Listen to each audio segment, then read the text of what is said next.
This is more of a grower than a shower. You then have to sort of be in warrior pose, and then you sort of have to throw the signal at the car like you're fighting Voldemort. Now it's a Lexus, you're probably expecting to hear nothing but praise and how unbelievably reliable they are. Well, yeah, for the best part, that is the case. Although there are a few little concerns. People accuse these things of being completely soulless and boring to drive. I call on that. Now we're guessing you're probably thinking, the Lexus RX, that'll be a very safe and sensible used car purchase because being a Lexus, nothing probably goes wrong, right?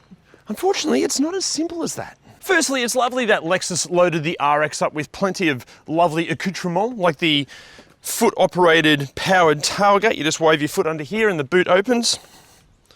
And the boot opens. The boot f***ing open. Piece of shit. Okay.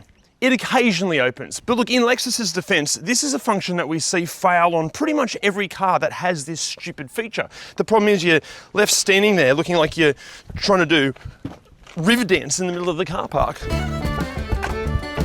But look, aside from the stupid foot operation thing, a powered tailgate surely has to be one of those functions that actually makes opening the tailgate slower and less convenient. You know what? Let's prove that point.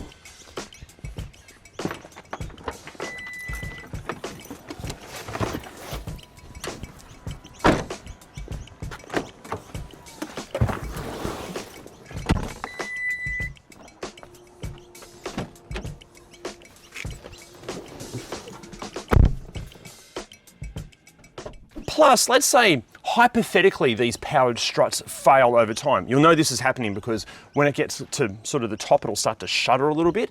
Guess how much for a set of OEM Lexus replacements? $4,000.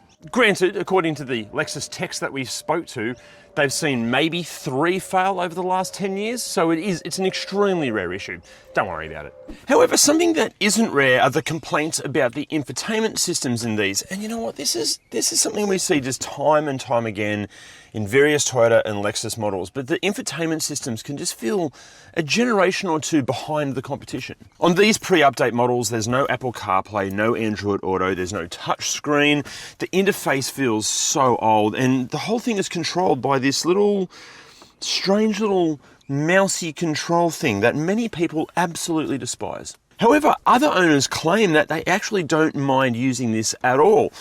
Although I think those people are probably suffering from some sort of infotainment-induced Stockholm syndrome, surely. Seriously though, being left-handed in a right-hand drive car, I do have an advantage when using this. And when stationary, it's okay to use. When driving though, oh my God, it can be so frustrating because the icon sort of bounces all over the screen. It's infuriating.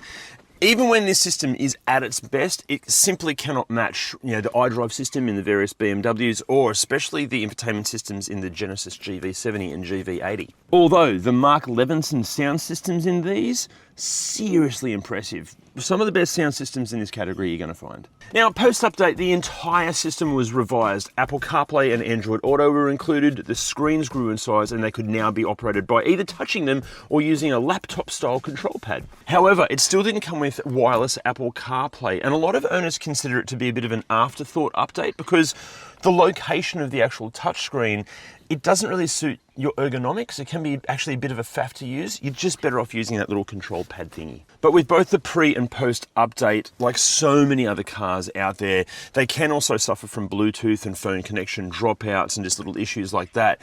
In saying that though, they do seem to be, let's say, more reliable than plenty of other cars in this class. But look, no matter which iteration of RX, all of these infotainment system issues can be so easily fixed by just fitting quality aftermarket components. While you're at it as well, maybe fit a new rear view camera for the pre-update cars because the camera on this thing sucks. Now, we've actually teamed up with our mates at Automotive Superstore to make a full video guide to all the ins and outs of in-car entertainment and hi-fi and all that sort of stuff. Takes you through everything, will hopefully answer all of your questions. The link for that video is down below. Plus, Automotive Superstore is the place to go for all of your car part and accessory needs. They're great mates of ours. Check them out. Their link's below as well.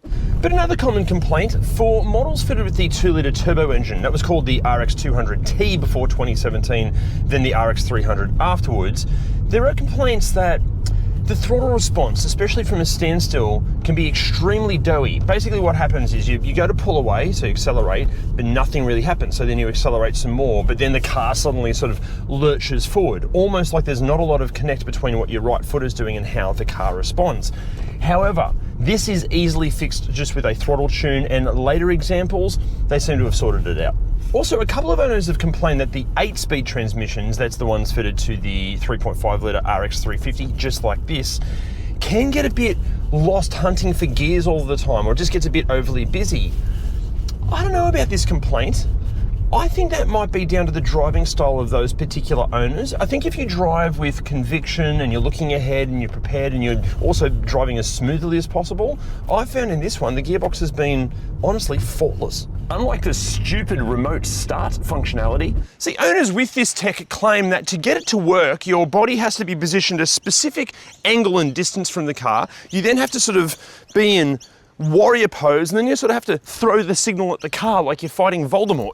But again, this is sort of like the stupid powered tailgate function that no one needs. No one needs automatic starting of a car. And look, before you go jumping in the comments going, oh yeah, but I like to have the car cooled down before I get in. Dealing with a scorching hot car is an Australian tradition. Toughen up, princess. Anyway, back to the common complaints. On the pre-update cars, the headlights can be a little bit underwhelming. Not terrible, but just bit average.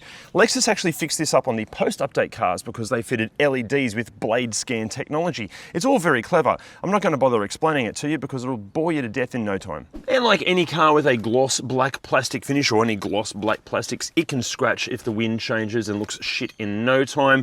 Hence the satin and wood finish trim pieces are more desirable.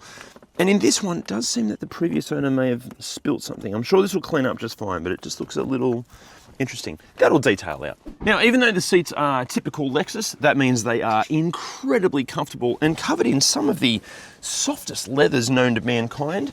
Oh, the F Sport seats, they are more supportive. For some owners, they've complained that they may be a bit too supportive. I personally love them.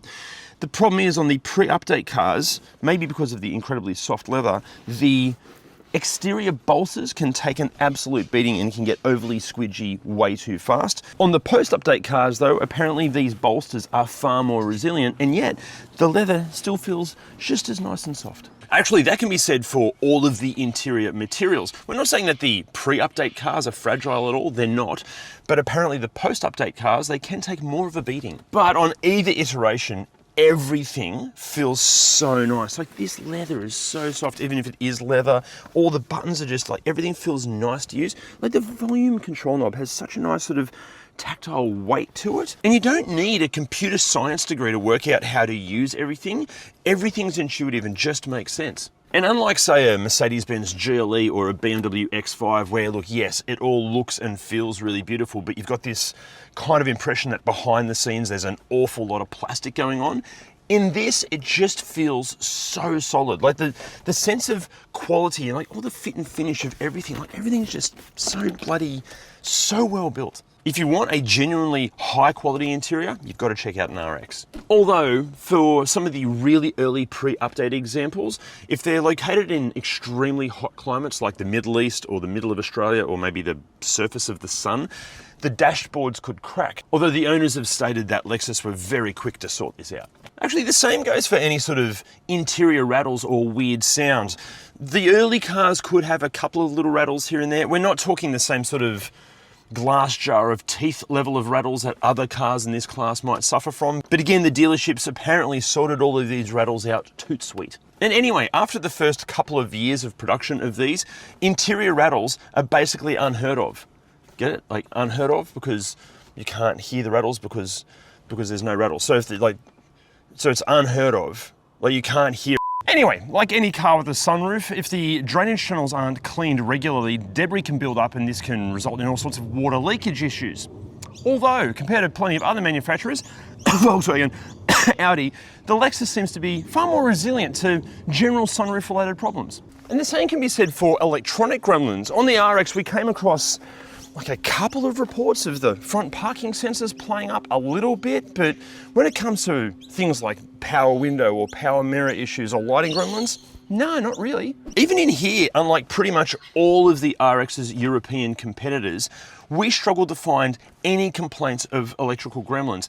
There are some sporadic complaints that the amplifiers can get a little bit glitchy, but even then, apparently that only happens after at least 10 years of use. I love that for Lexus owners, a tiny electronic glitch with an amplifier after 10 years is regarded as a common issue. Meanwhile, the poor Mercedes-Benz and Audi and BMW owners are out there dealing with sort of poltergeist levels of electronic gremlins, and for them that's just completely normal. Actually, a bit of a fun fact on Lexus and their owners, they have taken out countless owner satisfaction surveys for years and years. They've topped pretty much every reliability survey almost annually since the company began, and they have one of the highest customer retention and loyalty rates of any manufacturer in the industry.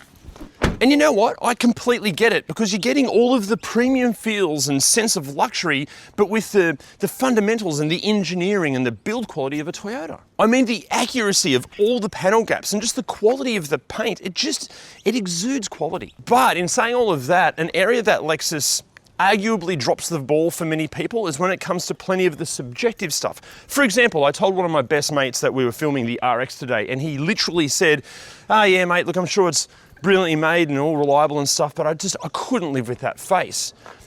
And I do kind of get it, right? I get it. But for me, this is more of a grower than a shower. What I mean is that it's maybe not a design that just instantly attracts you. In F Sport trim, or this Stormtrooper style crafted edition, it does certainly help. But in other specs, other cars in this class might take the win for instant appeal. However, over time, I think this overall design, it grows on you, and not like a dodgy rash. But then, some people don't like this interior design. They are clearly idiots, because how could you not love this?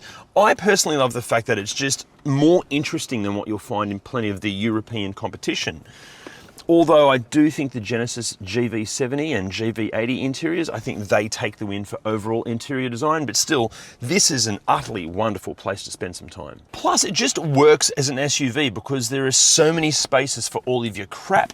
So, glove box is massive. Also, it's felt lined, so nothing's going to rattle around in there. Got a spot for your phone just here. Two good sized cup holders that have the little fingery things, so they're going to hold your small pretentious coffees, like one of my oat piccolos. Storage bin here, but also it has like a removable skip bin, which is also felt lined, so that's easy to clean. You've got your auxiliary and USB and inputs and all that sort of crap there. Good sized door bins, but if you're not happy with this door bin size, they expand. How good's that? Fantastic. This is going to collect all sorts of life's filth just here, but it's got felt at the bottom of it, so it's just going to be easier to clean. Maybe it's going to be harder to clean because all your bits of dried flesh and sleep from your eyes is just going to get stuck down there. Who knows? Sunglasses go up there. Oh, another little storage bin down here for the passenger side. I think it's a good amount of storage for an SUV in this class. And being a Lexus, it is absolutely loaded with features and safety equipment, even in the early base models. In fact, so much so that we simply don't have time to take you through everything in this video. You'd get bored in no time. But just know that plenty of the, say, features and equipment that are often only optional extras in a BMW, a Mercedes, or an Audi were standard in these. But then when you do climb up the RX food chain to, say, the top of the range sports luxury models, they have this interior trim. It's sort of wood and metal, but then it's laser cut, but then it's sort of hand polished and finished. It's actually made by Yamaha's Piano division. It's extreme. It's basically Rolls-Royce levels of trim in a Lexus. And the luxurious feels continue back here. You know, it's funny, some SUVs in this class kind of cheap out on the interior trim on the rear doors to save some money, but not in this. Like, everything, again, just feels of such quality. And like the leathers, I wish you could feel how soft this leather is. It feels so premium, even back here. Space too. I'm exactly 168 centimeters taller than another RX, Rex from Toy Story. This is in my driving position. Look at the amount of room I've got. Heaps of knee room, good amount of foot room. There's no transmission tunnel, so like if you're in the middle, not too bad. The seats, again, like the front, they are so comfortable, and they recline. Look at this. They recline so far back that you could have a bit of a snooze in the back. I can't get over how good this back seat area is. It's fantastic. And then as far as features and practicality, you've got your own air vents there, power outlet there, A little shelf, that's crap. That's not going to be good for anything. Flippy floppy outy little pockets behind the seats. Got a door bin that you can actually get to, and it's quite deep. This section here, that's specifically for your kids to collect their bits of Lego or dried food or old mucus and crap down there. This armrest, okay, unlike a particular European car we filmed earlier this week, the cup holders that flip out actually work perfectly. Also more storage under here. Close that. Even that just feels nice to use. No vents up there. No, we're good. That's it for features and practicality in the back seat. Now, in 2018, Lexus added a 7-seat variant to the lineup called the RXL. But before you go getting excited thinking that you can now transport a full volleyball team, Lexus state that the third row is recommended to humans under the height of 160 centimeters or 5'3". So unless your volleyball team includes a couple of toddlers or maybe Shakira and Kevin Hart, just stick to traditional people movers for transporting larger humans. Now look, in terms of boot space, compared to some of the other larger premium SUVs in this class, it's honestly lacking a little bit. It's one of the smaller, although compared to some of the slightly smaller premium SUVs in this class, wouldn't you know it, this actually does okay for space. However, when the seats are down, hang on, there's a button for this, I'm sure. Yes. When the seats are down, you end up with a bit of a load lip. That's really frustrating. It should be flat. So it's okay for practicality in the back. Are you tired of streaky, squeaky wipers? Confused by wipers that are hard to buy and even harder to fit? Sick of paying extortionate prices for wipers? Well, introducing Wipertech. Purchase wipers from the leisure of your home and have them delivered straight to your door. Not only are they a piece of cake to fit, they fit perfectly, and you can now enjoy streak and squeak-free wipering all day. Plus, use our code and get 15% off your purchase. Now, another subjective criticism of the RX is that people accuse these things of being completely soulless and boring to drive.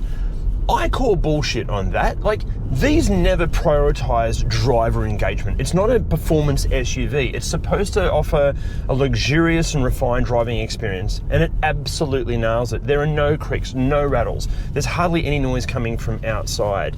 It's easy to drive. It's easy to live with. It just nails the brief of what it's supposed to do. However, quite a few F-Sport owners have complained that the ride in those is just too firm for what an RX is supposed to be. And okay, I'll give them that. It can be a little bit on the firm side, but if you do enjoy your driving, that's the one to get.